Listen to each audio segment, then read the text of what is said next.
Hi, great day, my friends. We're back again for another key 77 moment, and we're having fun. We're having fun. And by the way, I'm here with my wife again, Rebecca. How are you? Hi, I'm doing good. By the way, the book is out again. You can just get on Amazon, grab a copy, 77 questions before you say yes. Okay, this is a good book. It's helping people. And today is going to be another interesting topic. We are back to discuss most of the topics in the book. We've done we've done from question number one, two, three, up to four, and today we're talking about question number five.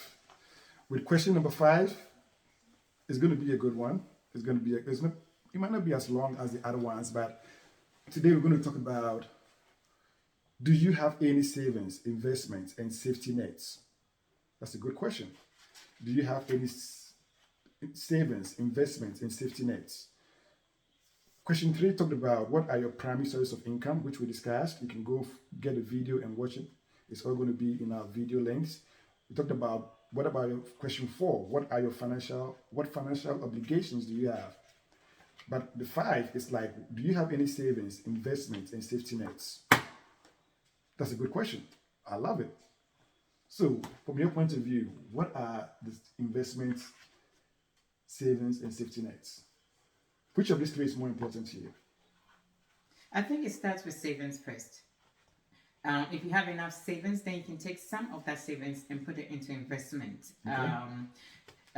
There's what we call over here uh, an emergency fund, where you are putting some amount of money aside from your monthly income just to cover, unforeseen circumstances, or just to cover, things that happen, out of the blue. It is important because life is unpredictable. Things happen out of the blue. Either, a loved one is not feeling very well, you could lose your job, or, you have to support an older member of the family, either a dad or mom. So there is the need for you to have savings, something put aside. Living from paycheck to paycheck is not really, really advisable and the thing to do because, like I said, anything at all can happen. You might be, just be practical enough. For me, this year I had to change a tire. Out of the blue, I was driving, and then boom, the tire got burst at the edge of the road because the road was not so good. If I didn't have savings aside, it means I'd have to go and borrow to take care of that need. And at that point in time, I was on my way to work.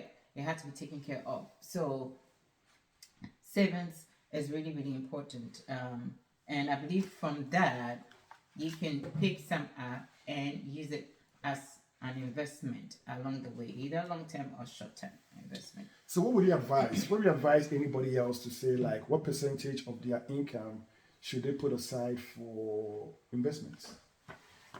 Um, that pretty much depends I'm kind of on pushing you to the the wall there. relationship. You have to. You both have to decide how much you can afford to put away. Can I afford 1% at this point in time? Can I afford 5% of our income at this time? Can I afford 10%? It all depends on your incomes and the budgets you're able to foot or take care of on a monthly basis. Because if you look at your salaries and you're taking care of the needs, you have someone taking care of, and you have extra, why not put it into an investment account that, after 2 years, it might be a bond, it might be a stock, it will yield some more for you than it just sitting there in a savings account. We're going to talk more about this whole idea of savings investment with like a proper financial advisor. At the same time, other people more vexed in that area because I was told some time ago that usually it's good to have a savings, all right, but most of the banks give you one of the lowest interest rates Yeah. you can ever find, like 0.01, which, Yeah. an example, if as of this year, the inflation rate for the US is at 8.9 or something like that. Let me say it's even 8%. That means if your savings is giving you just 0.1%, you are at a loss. Yeah. Your savings interest rate should be above the inflation rate for you to be able to say, I'm even breaking even. So that's where we got to look at other possible options, which we're going to try and see and put a few of them in the link below to look at to help you to give you the best advice on where to invest your money. because you got to invest your money in a place that at least you can be able to have something above the inflation rate of the country. So you got to look at your country and see which one is, what is the inflation rate and where to put your money. But I mean, one I thought you're going to touch more on is the safety net. The safety net. Talk more about the safety net. The safety net. Yes. It kind of falls into, you having that savings in place, because it's a net. It kind of covers you when you having, difficulties or the unexpected happens. And it also depends on the couple. How much would you call a safety net? How much of a safety net do you want? Sometimes over here, when they are looking at your finances, before they take a major financial, they are allowed to take a major financial, step with the banks and the financial institutions. They want to see if you have 6 months of income put away.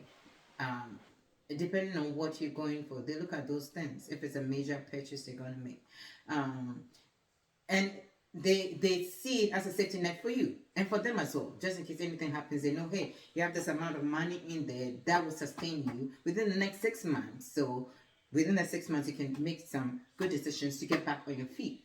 So it's really, really important that you do have that safety net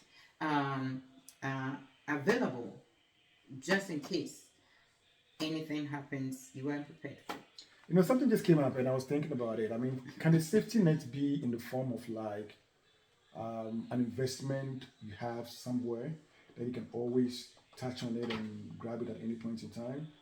Is that going to be like, I want to buy a small house, I want to rent out, but in case of an emergency, I can sell it, use the money for that emergency? Is that also?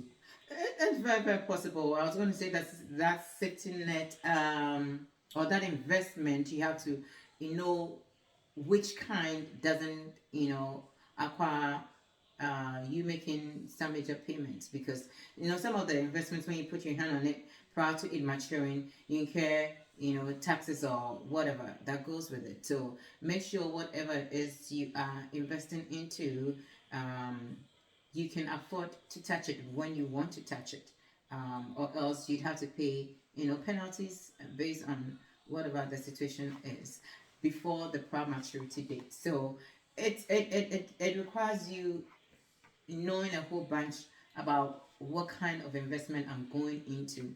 Even talking to a financial advisor, maybe from your bank or somebody who's well versed in investment, to give you the necessary advice you need. And he talked about real estate. Real estate is a good one if it's a purchase I've made and it's an extra purchase and people are renting. If there's a major crisis, I can say, okay, I need this now. I can easily put it on the market and sell. So, and that, pretty much won't bother you, because you are in charge of that investment yourself. Unlike you putting the money in a financial institution and they have their terms and conditions you have to apply by or go by before you get access to your money again back. So you have to think about all these things when you are investing and when you're deciding on what will be your safety net. I like that, because in the end, it brings us to the point of why that question was important for the book. I think it comes to the fact that discussing this before or during the marriage helps you guys even be able to plan better, come together and be able to do and have more savings and investments for the future of yourselves, at the same time for the future of the children and the grandkids coming up. So, hey, that's a good question. And look, share this video. Come on, share this video. We really appreciate you. Share this video, but comment. Let's know what you want to talk about the next. But we are on question number 5. We're going to jump to question number 6 next video. At the same time, like, comment, and share the video. One more time, share it. I need to have at least 100 shares for this video. Just without even watching the video, just share the video. Thank you very much. We appreciate you all. Bye. Bye.